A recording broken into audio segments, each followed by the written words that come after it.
Because whatever you play, you're going to sound like you, and you're going to fight as hard as you can to sound like you. Yeah. And some of that gear is going to be a fight. And some of that gear is going to be an open road. Yeah.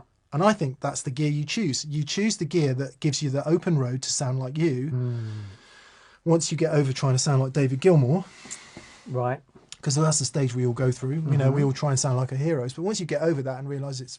When I play that, all the, you know, the barriers are removed, and I can... You sound like you. Well, yeah, and that might sound a bit arrogant to say I sound like me, man.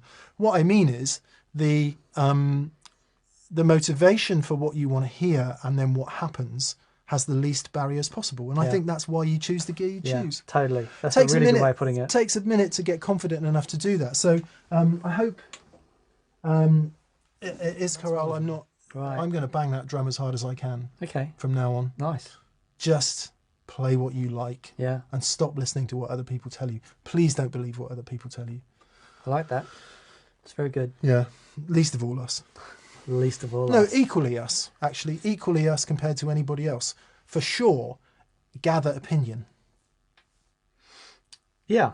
You know, gather opinion. Gather many opinions and help it inform. But don't let it lead. For whatever it's worth. Your brain is capable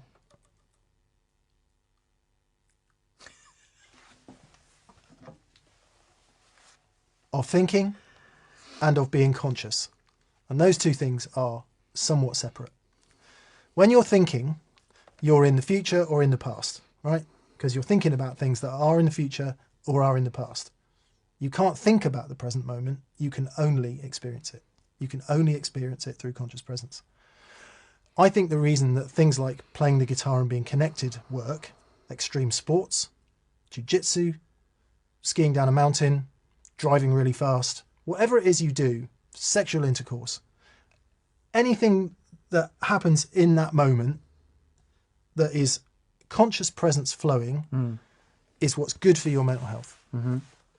Because you're not thinking about the future and the past and all the projection that you put on the future and the past. So my opinion, and it is purely an opinion, largely informed by Eckhart Tolle, is that the reason that it feels so good when you play, or potentially so bad, is because when it feels great, you're in the conscious presence of the current moment and you're enjoying it and it is flowing through you. And what you will experience in that is that time no longer exists. It is the infinite unmanifested. It doesn't exist. That's my playing. There is no doesn't exist. There is no time. The minute you start going, oh no, I've just made a mistake, or oh, I'm really nervous, or you're thinking. Out of that. You are identified with thought in your mind, and that's when it all goes wrong, and that's where it feels so terrible. And I guess most of us will have had experiences where you feel so rotten after playing because you've been stuck in this thought.